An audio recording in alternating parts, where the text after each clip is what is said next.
My name is Lily Harper, I'm 19, and I live in a little fishing village by the North Sea. The village is small, we live off the fish, and money's always tight. But this year, it's been especially bad. The fish run was 3 months late, and we had 40 straight days of storms at sea.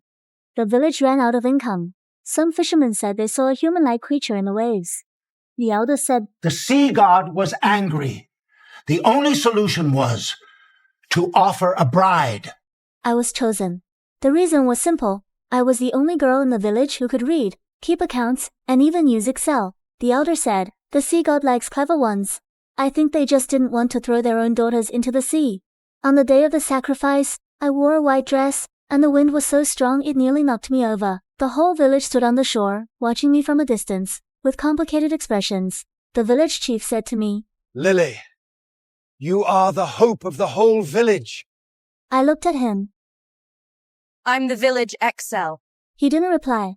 I was pushed into the sea. The moment seawater flooded my nose, I thought I was dead, but the next instant, a whirlpool pulled me deep into the ocean.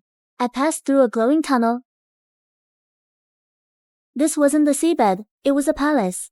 Water flowed outside the palace, but inside it was dry and full of air, and a man walked out from the depths of the palace. His eyes, they were golden, like 2 coins polished by seawater. "You're this year's offering?" "I'm Lily, from the fishing village." He was silent for a moment, then pulled a thick stack of scrolls from his robe, all made of paper, wrinkled from seawater. "Can you keep accounts?" I looked at the scrolls in his hands. "Can you let me change into dry clothes first?" Hurry up and change. Then come to my study. These financial reports are driving me crazy. As a sacrifice, I thought I'd end up on the dinner table, but I ended up at a desk. I put on the robe. The fabric was as soft as seawater itself. I followed the corridor to his study, which was more like a huge office. On the stone table were piles of scrolls, several stone tablets carved with numbers, and a strange device that looked like it was made of shell and glowed on the surface. He pushed the stack of crumpled scrolls toward me. These are last year's income and expenditure records for the entire marine industry, fisheries, minerals, tidal energy, coral trade, everything. Have a look and tell me where we're losing money. Then he leaned back in his chair with a relaxed look, like a man who'd finally found someone to offload his burdens onto. I lowered my head and opened the scrolls. The script was ancient, but the numbers I recognized. I read for about half an hour, then looked up. "You've lost 47%. Oh. He had the expression of someone who'd known all along. You already knew? Hmm. You knew and you didn't do anything? That's why I need you to handle it. I looked at his face, a sea god who'd lived for who knows how many years, ruling the entire ocean, yet so troubled by financial reports that he dragged a human into his palace to be an accountant. I couldn't help asking, How did you handle it before? I didn't handle it. Before, I could overturn a few ships and scare the fishermen they'd bring offerings on their own. But not anymore. They've started all the sustainable fishing, and my income sources of marine protected areas might have dried up. In some undersea mines, humans have registered the mining rights, and I can't even produce proof of ownership. I looked down at the scrolls, then at his face as he sat behind the stone table with that expression of not wanting to deal with any of it. If I sort out these accounts for you, will you let me go back? We can talk about it. I held out my hand. He looked at it, hesitated, then shook it. His hand was cold, like a stone that had been washed by the sea for a very long time. I started doing the books. I sorted all the scrolls by category: fisheries, minerals, tidal energy, coral trade, and a category labeled other that was stuffed with all sorts of odd entries: pearl licensing fees, shipwreck salvage tax, mermaid beauty product commission. It took me 3 days to go through all the material. The sea god, he told me his name was Kael, came to the study once a day, sat in the chair opposite, and watched me scribbling on the stone tablets. He never urged me, never said a word, just sat there, like a silent statue with golden eyes. In the 4th day, I pushed my first quarterly summary across to him. Take a look. This part, fisheries, your quarter approval process is too slow. Human fishing companies have already taken your share. What's okoro? It's how many fish you're legally allowed to catch. You didn't know? Before, I caught as many as I wanted. Not anymore. Now there's international maritime law. He leaned back in his chair, and there was a kind of confusion in his golden eyes that I couldn't name. When did humans come up with all these rules? They've always been there. You just never looked before. Then you handle it for me. Quotas, approvals, taxes, everything. I'm your sacrifice, not your financial advisor. A sacrifice does what the sacrificer says. When I've solved these problems for you, will you let me go back? When the accounts are in order. We'll see. That wasn't a promise. But he didn't say no. I officially started my role as Sea God's financial advisor. He gave me a coral desk and a mother-of-pearl chair, both in his study. I sat there every day processing all kinds of documents. Kael would sometimes bring in new scrolls, place them on the corner of my desk without a word, and walk away. One day he stopped at the door, turned around, and looked at me. What's your name? Lily. You asked before. Ask again. Lily Harper. Lily. That was the first time he called me by my name. Before that, he always used you or sacrifice. Suddenly, I felt he wasn't as cold as he'd seemed at first. That night, I sat in my room and used a communication shell to send a short message to the village. I'm Lily, I'm alive. Working under the sea. 2 days later I got a reply, just one line, from the village chief. What does the sea god want you to do? I stared at those words for a long time, then replied, manage his industries. The chief replied with a question mark. I didn't answer again. It would have taken too long to explain. I began to understand just how complex the marine industry was. Not just fish and minerals, there were tidal energy patent disputes, operating rights for underwater tourist zones, and even an entry about mermaid song copyrights. I stared at that record for 2 full seconds. Mermaid songs? You can collect royalties on those? Their songs can interfere with ship navigation. So I made a deal with them. They don't sing near as them a quarterly shipping share. You run such a huge industry, why didn't you ever look at the books before? Because I'm a god. Does dealing with human matters feel beneath you? His shoulders moved slightly, as if I'd hit a nerve. He didn't answer. My work started showing results. The first renegotiated tidal energy patent fee came in. I put the receipt on his desk. He looked down at it for a while, then said, You did it? Yes. Renegotiated the contract, added 2 new clauses. He looked up at me, and there was a light in his golden eyes I hadn't seen before. The next day, a jellyfish lamp was delivered to my room, twice as big as the old one. Its soft light spread across the whole shell bed. This was my reward. Lying on the bed looking at it, I thought that although this sea god's accounts were a mess, he was pretty quick at handing out rewards. I started using the comms room more often. Besides contacting the village chief, I also began communicating with maritime departments in several coastal cities as agent of the sea god. Kael gave me broad authority. I could sign contracts, negotiate, and even propose environmental initiatives in his name. The deeper I went, the more I realized the intersection of marine industry and the human world was already far more complex than Kael knew. Human companies had laid fiber optic cables on the seabed, mined hydrothermal ores, built tidal power plants. Some were legal, some were borderline. I needed to sort them out one by one. One evening, I spread a new map on the stone table. These are under your name, but you never managed them. These were built by others, but you didn't know about them. He stood by the stone table, looking down at that dense map, and was silent for a long time. What does it look like?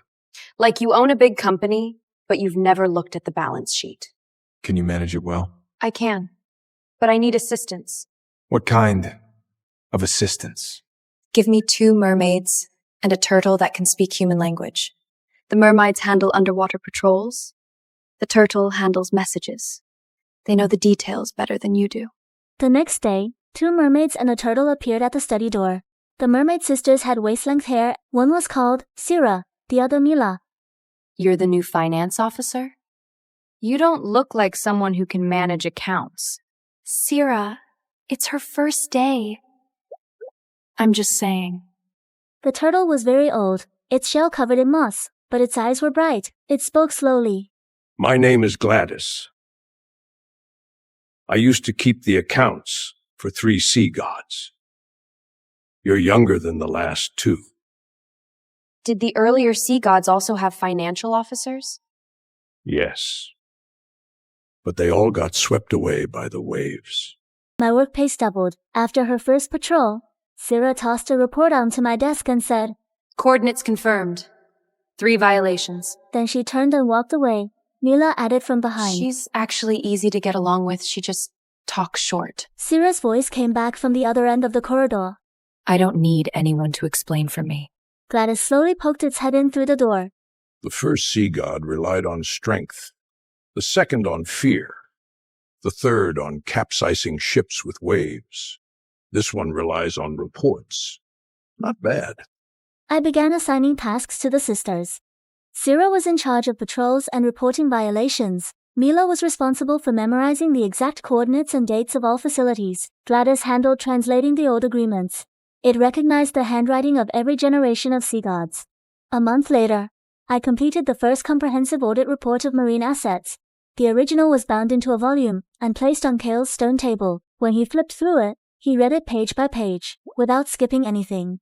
Finally, he closed the report and looked at the title on the cover, White Paper on the Stock, Assets and Operational Status of the North Sea Area. You wrote this? The turtle and I wrote it together. I did, but the previous finance officer wrote a deep-sea fishery sustainable development plan and then got swept away by a whale. I was young then. He placed that report on the top shelf of the coral rack, where he kept important documents. At that moment, I realized I had value here. The first civilized recovery operation succeeded. In my capacity as Sea God's agent, I issued an environmental rectification notice to a human company that had illegally mined hydrothermal ores in proper format, stamped with the Sea God's office seal. I'd carved the seal myself, but no one knew. After receiving the notice, the company checked the coordinates of the undersea mining area and found they had indeed overstepped. Within 3 weeks, they removed their equipment and paid compensation. I put the compensation receipt on Kael's desk. He looked down at that paper for a long time. He was silent for a moment, then said softly, Before they would fight me. Now they see a document and withdraw. Because documents are easier to understand than fighting. He looked at me, and there was an emotion in his golden eyes I couldn't read. You might be more effective than the waves. I'm easier to talk to than the waves. A faint curve appeared at the corner of his mouth. He was smiling. That evening, I sat in the study, sorting the next batch of scrolls, while Kael leaned by the window watching the water outside. He wasn't looking at me, but he spoke. What you said before, when the accounts are in order. They're in order now. When do you want to go back to the surface? Why are you asking? Because you said you wanted to go back. If you want to go back, I won't stop you. Hearing those words, I felt a pang of reluctance in my heart. Was it reluctance to leave the palace? Or reluctance to leave him? I couldn't tell. That night I didn't give an answer. I sat on the edge of the shell bed in my room, watching the glowing fish drift slowly past the window. I had lived here for nearly 4 months, from sacrifice to finance officer, and from finance officer to what? I didn't know. But I knew I'd started to get used to it here, used to his silence, used to his golden eyes watching me from across the stone table, used to the way he would carefully write down the spelling of fish stock when I said fish. The next morning, I walked into the study, and Kael was already there. He stood in front of the row of coral charts, holding a new small stone tablet. On it were the words Marine Industry Quarterly Profit Situation, written neatly. When he saw me come in, he placed the tablet on the corner of my desk. He was learning. I sat down and continued processing new scrolls. We sat in the same study, each doing our own thing, without conversation, but that quiet sense of resonance felt more real than any clear promise before. He was learning how to be around me. That evening, just before he left the room, he suddenly said, You were right. What was right? I never looked at the accounts before because I genuinely thought it was human business, and I'm a god. But I don't think that anymore. Then he left the office. That night, I went back to my room and opened the communication shell. I sent a new message. I'm fine here. I won't be coming back for now. Please tell my family. I started observing Kael more carefully. In the gaps when I wasn't looking, he did many small things, like rechecking the scrolls I'd sorted after I left the study, to make sure the categories were right, or sticking a new seaweed note next to the coral charts with needs adjustment tomorrow written on it. One evening, at dinner, I sat beside him while he ate a transparent, jelly-like seafood. Last time you sent a message back to the village, what did you say? How did you know I sent a message? The comms room shell has a display in the study. I wasn't snooping. The screen lit up, and I accidentally caught a few words. I saw Xiao Fu. That's my little sister. The day I left, she was crying on the shore. I told her I'd come back. The waves were too loud. She didn't hear me. Has she received your message now? She has. Then she'll know that what you say comes true. Is that so? Because everything you've said has come true. You said you'd turn the red coral green. You did. You said you'd the quota. You said you'd deal with that ship. You probably will. He didn't say don't go, but if you remembered everything I'd done.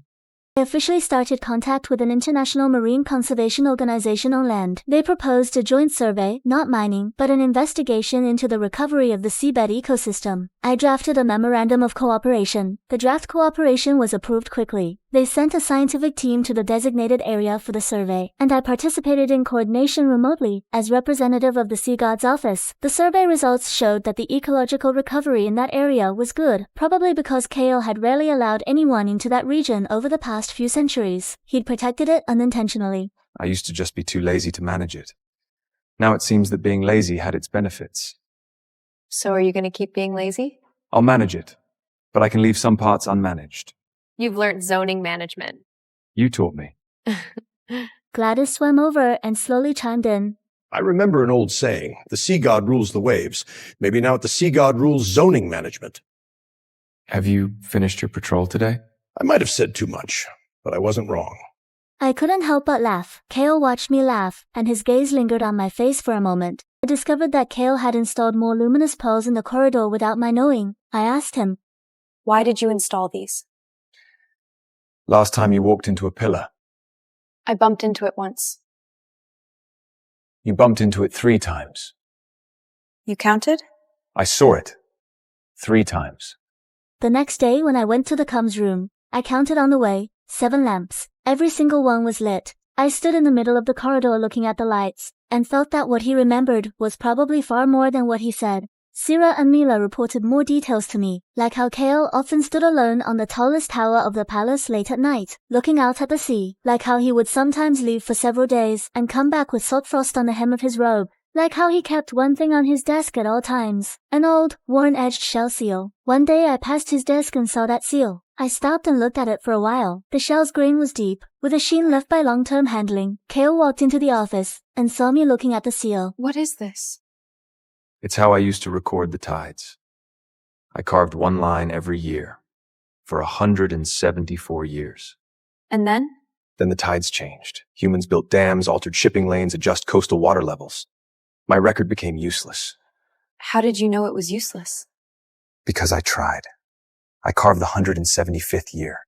But that year's tides were already off, not like before. When I stood by the water and watched the lights of that dam go on, I felt that the tides were something I knew. So you thought you'd lost? He didn't answer, but he moved that seal from the corner of the desk to a more central spot. I started teaching him to use modern management tools, not Excel. There were no computers in the palace, but I taught him to use sorted stone tablets for pivot tables, different colored corals to mark priorities, and conch shells for memos. He studied seriously. One day, I saw him standing in front of the row of coral charts, gently adjusting a piece of green coral that represented fishery revenue with his fingertip. He pulled it up a little higher, then stepped back and looked at it, as if checking the visual effect. You're adjusting the data? Not adjusting the data, adjusting the scale of your chart. Your green coral should be a very nice. Your chart looks to be a bit higher, because our revenue increased this month. Did you ever care about how the charts looked before? Before I didn't. Why do you suddenly care now? Because the person who makes the chart will see it.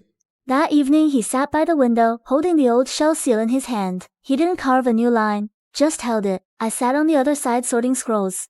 After a long time, he said, I want to start recording the tides again. Then do it. The way I record it now is different from before. Then use a new way. You don't have to go back to 174 years ago. He looked down at the seal in his hand, then took a new shell from the drawer. Smooth, unmarked. He picked up a carving knife and made the first line on it. What's that? New series. Year 1. One day, Sira came back from patrol and told me there was an illegal fishing boat near the coast. It was trawling across the boundary. After hearing the report, I immediately contacted the Coastal Management Office. They said they needed a formal written complaint. Kael was furious and wanted to raise a wave to teach them a lesson. I stopped him quickly. I spent an hour writing a proper complaint letter, attaching coordinates and photos taken by Miller.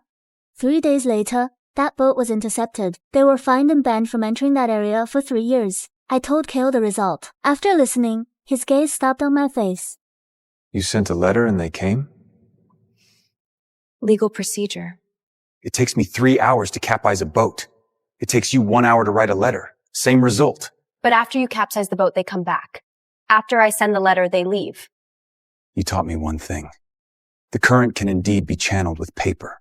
That evening, he wrote that sentence down on a new seaweed note, neatly inscribed, "The current can be channeled with paper." Then he stuck the note on the edge of his desk. I asked Gladys. You've lived through 3 generations of sea gods. What's different about this one? Before he met you, this one didn't know what he needed. After meeting you, he knows he needs ledgers and a way of negotiating that doesn't involve flipping tables. So do you think he'll really let me go? He'll let you go, but he needs to learn how to manage the accounts without you. You sure? I watched 3 generations of sea gods grow up. This one, his greatest fear is loss. I stood in the study, watching the flowing water outside the window. The old turtle's words still echoed in my ears. His greatest fear is loss. What he feared wasn't the accounts, it was that the person who helped him would leave. My work scope expanded. Besides marine industry management, I started getting involved in cultural affairs, like mediating conflicts between mermaid tribes and inshore fishermen, arranging booking rules for underwater sightseeing zones, and handling complaints from a sea monster about territorial noise pollution. A giant octopus that had long lived near an ocean trench sent a request through Gladys. It says too many sonar survey ships have been passing by lately, disturbing its sleep. It wants a quiet time period, Quiet time? from midnight to 4 a.m. Can you make sure no ships pass through during that time? I can change the tidal flow near that trench so ships won't come close. Then do it. That evening, he stood in the water outside the palace, reaching out his hand. I stood at the doorway watching him. The control was silent, but his movements held a focus I'd never seen in him before. When he finished, he walked back, his sleeves wet, water dripping down his arms. It's done. What were you thinking when you controlled the water? Thinking about you.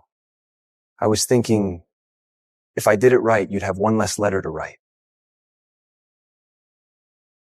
I started putting together a successor training plan, not because I was leaving, but because the work needed a backup. I made a systematic guide of all the processes, templates, contact lists, and approval checkpoints, bound with seaweed into a volume, and placed in a fixed spot in the study. Kael passed by and saw the booklet. He picked it up and flipped through it. What's this? Operating manual. If one day I'm not here, you can follow this process. You mean you'll leave? I said if. You're preparing to leave. I'm preparing so this palace doesn't need to depend solely on me to function.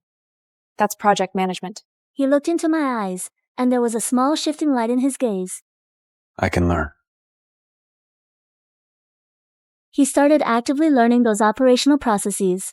Every day he was even earlier than me. He looked up when I came in, not flustered, just turning sideways, so I could see his notes. I've finished the first 2 chapters. I walked over and looked. He'd indeed written out a summary of the processes and even marked points of confusion. What does approval checkpoint mean here? It's where you need to sign. Where I need to sign. Watching him write with his head down, I felt he was learning a new language. Not waves and tides, but contracts and permissions. That evening he came to my room on his own, holding the 3rd chapter of the manual. What does emergency plan mean here? It's what you should do if something unexpected happens. What if the unexpected situation is you not being here? Then you follow the emergency process. I don't want to use that process. Why? He looked at me, his golden eyes bright in the luminous pearl light for a long time. He put down the manual and kissed me. His lips were soft, not as cold as his body. His learning progress exceeded my expectations. 2 months later, he could independently handle simple daily tasks, like replying to standard correspondence, signing routine contracts, and approving small projects according to procedure. One day I sat in the study and watched him complete a full sea area usage authorization document, from filling it out to stamping it. He put down his pen and pushed the document toward me. Check it. Everything was correct. Format standard, wording proper. Pass. I suddenly realized He'd learned to do things my way. You can manage on your own now. I didn't say I don't want you to keep managing. I know. The next day he did something else. He placed a small shell on my desk, no engraving. What's this? I picked it up and looked at it for a long time. A spare key. If one day you go out and forget yours, you can use this. The palace doors don't have locks. I know. But it's a spare key. I understood. He put something unnecessary there. He just wanted to confirm that there was something I could take away. I started thinking about the surface more often, not to leave, but to check. I'd lived under the sea for nearly a year, and only contacted home 5 times. I wanted to know they were still alive, to confirm that coastline was still there. I want to go back and visit. Back to the surface? One day. If I said no, would you go? I'd ask you why first. Because I'm afraid you'll go back and not come back. Would you raise a huge wave in the ocean? If you don't come back, I would. That's a threat. It's not a threat. It's a statement.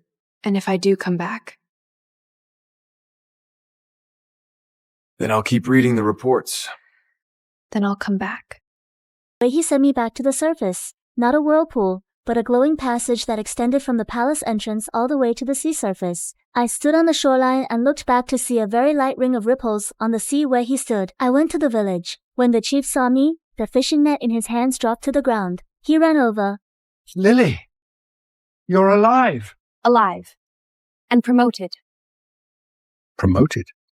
I'm now the finance officer and operations manager for the Sea God's office.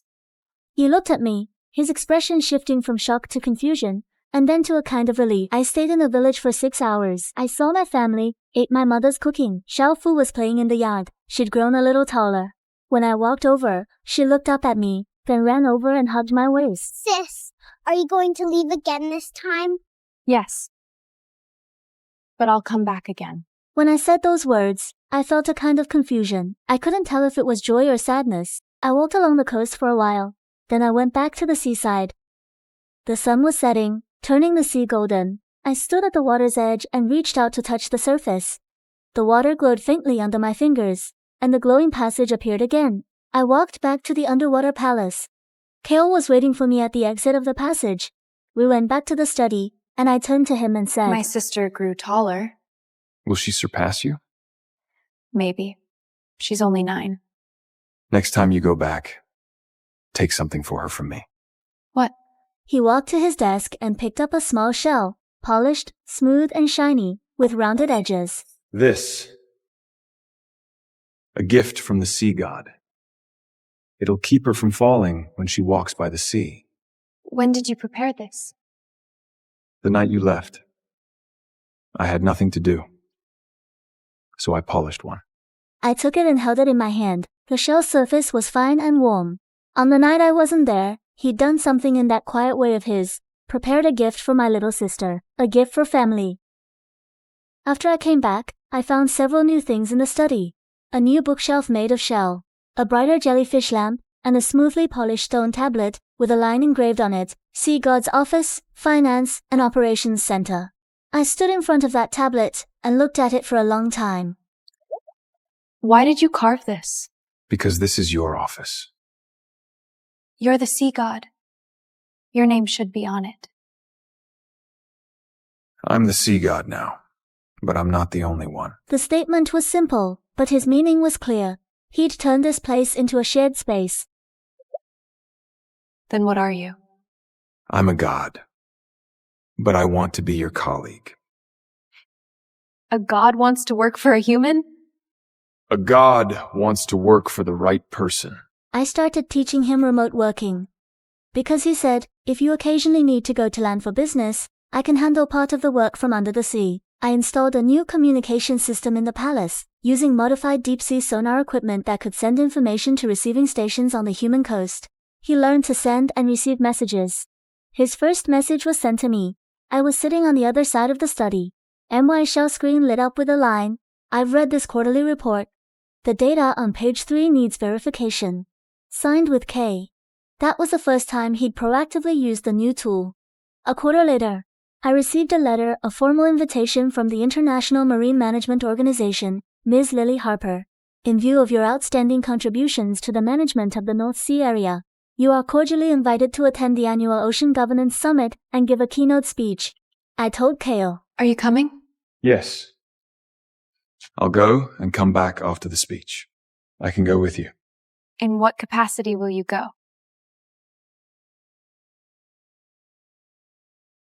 As head of the Sea God's office.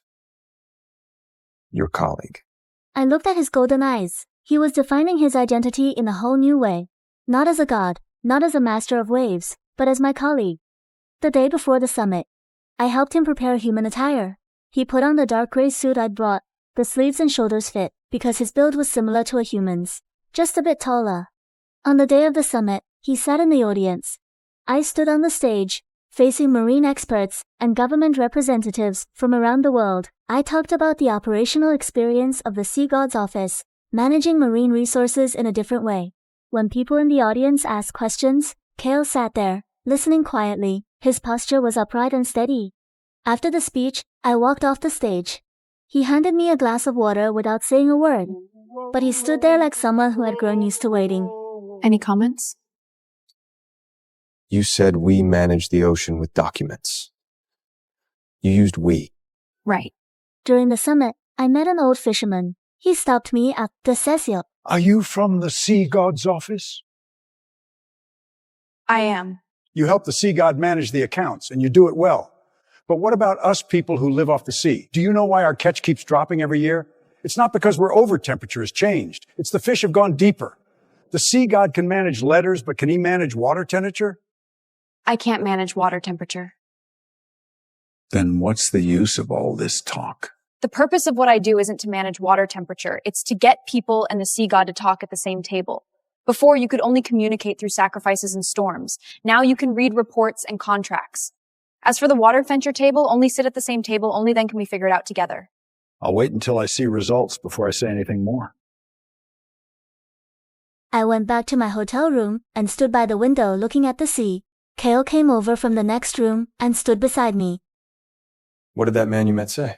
He said the fish had gone deeper because the water temperature changed. I can't manage water temperature.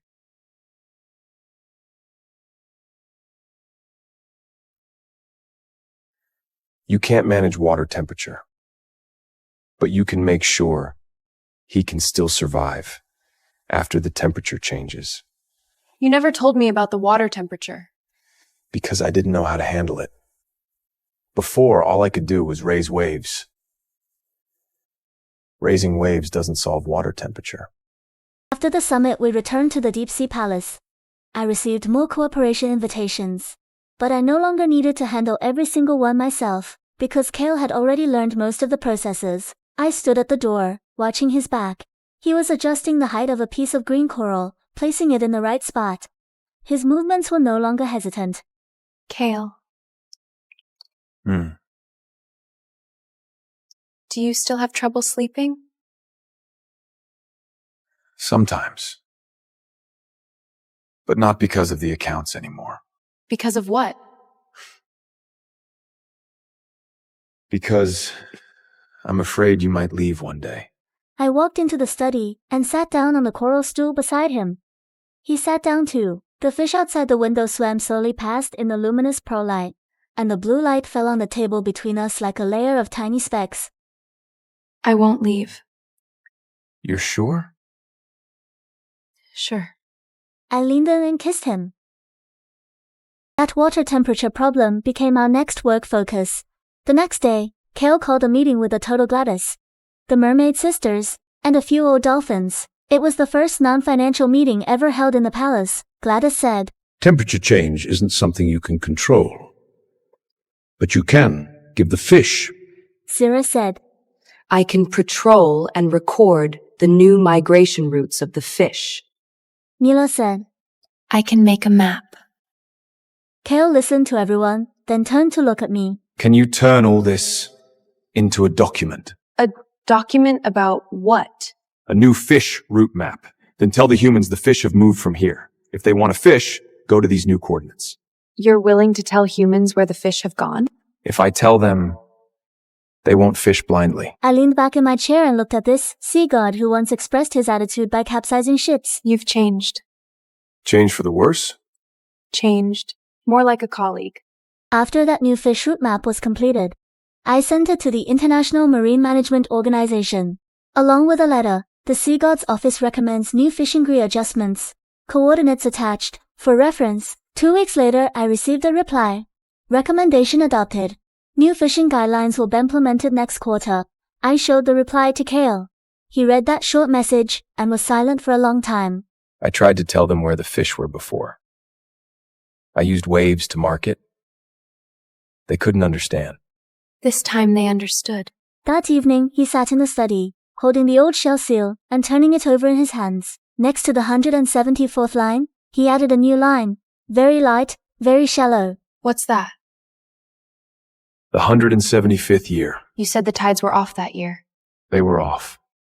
But the tides changed, and I can change with them. The marine industry achieved its first overall profit this quarter. All sectors, fisheries, minerals, tidal energy, coral trade, cultural licenses all entered positive territory. When I placed the summary report on his desk, he was looking out the window. I said softly, We're in profit. He turned and looked at the report. He didn't open it straight away, just looked at the cover. Then he said, You did it. We did it. Together. There was no self-mockery in his voice, only a pragmatic confirmation. I've learned to use my authority as a tool. Not waves, but systems and processes. Gladys swam over to me the next day and said slowly, He never used to say we before. He used to say I. Do you know what that means? What? It means he's given you half of his sea in his heart. That day, Kael wasn't in the room, but on the coral stool where he'd just been sitting, there was a small shell, the kind he used for notes, with a line of tiny script on it. Tide count, new series, year 1. He'd started recording again. Kael and I formed a new rhythm. During the day we each handled our own affairs, occasionally exchanging information. In the evening, I'd sit by the window watching the fish, and he'd bring a warm drink, a warm-colored liquid, unique to the seabed, and place it on the shelf beside me. We didn't necessarily have to talk, but that state of your here became the most stable source of light in the deep-sea palace. Did you ever feel lonely before? Before I didn't. Because there was nothing to compare it to. Now I think if one day you're not here, I might have to feel the waves all over again. His answer was light. He didn't say the word lonely, but his meaning was already there. We sat side by side, our eyes on the fish outside the window. I rested my head gently on his shoulder. We didn't speak again.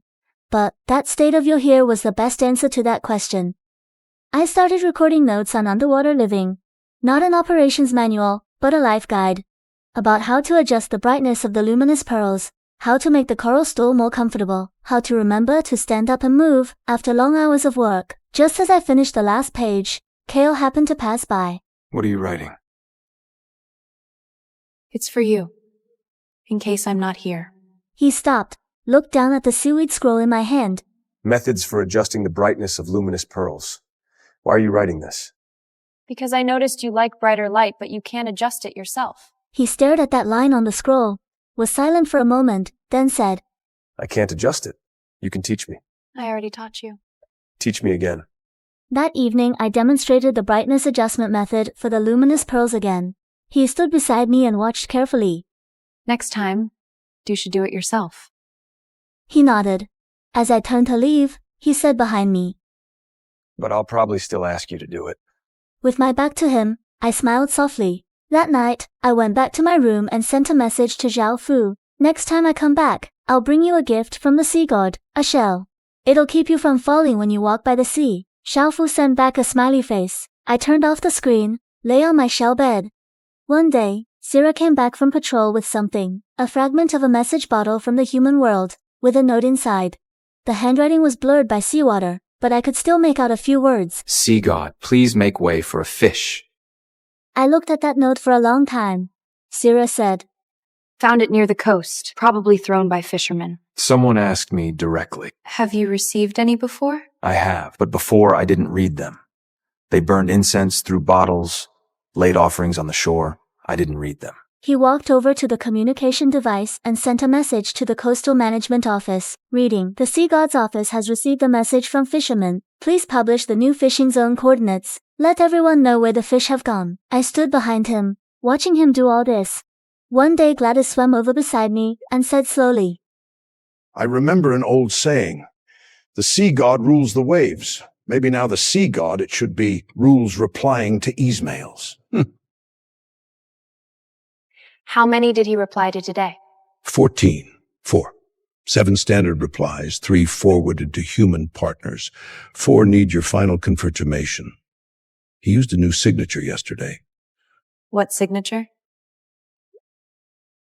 Sea God's office. Kael, What did his signature used to be? the sea god. You can go and see for yourself. It's stored in his communication records.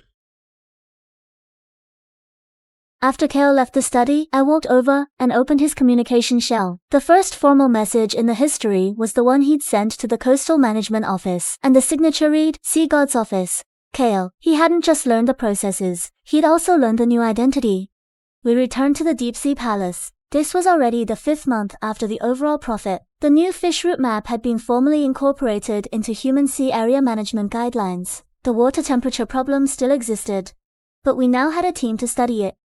Mermaid patrollers, turtle researchers, human scientists, and a few independent marine biologists who communicated via dolphins. One evening I sat by the study window. Kael swam back from outside. His cuffs were wet, and he was holding a new stone tablet. I added another line. He handed me the tablet. On it was carved, New series, watered another line. You're recording water temperature now? Before I only recorded tides. Now water temperature is connected to fish. Fish are connected to our income. Our income is connected to what? To how long you can stay in this palace. I said before. I won't leave. That hasn't changed. He stood by the stone table, the light in his golden eyes gentle under the luminous pearls. I know, but I still want to be sure. And are you sure now? Days after returning to the palace had a new rhythm. I no longer sat in the study handling all the scrolls every day, because Kael could already handle most of the routine work on his own. One morning when I woke up, I found a new shell beside my pillow. Its edges were polished smooth, and on its surface was a line of tiny script. I picked it up and looked closely. It was Kael's handwriting. Type count, new series, year 2, spring, someone beside me. I sat on the edge of the bed, holding that shell. A month later, the underwater palace welcomed its liveliest day in more than a century, the wedding of Kael and me. All the sea creatures of the ocean came to attend. On the day of the wedding, he gave me the most beautiful compliment I'd ever heard in my life. Thank you. You make me want to become a better person. And then we kissed passionately.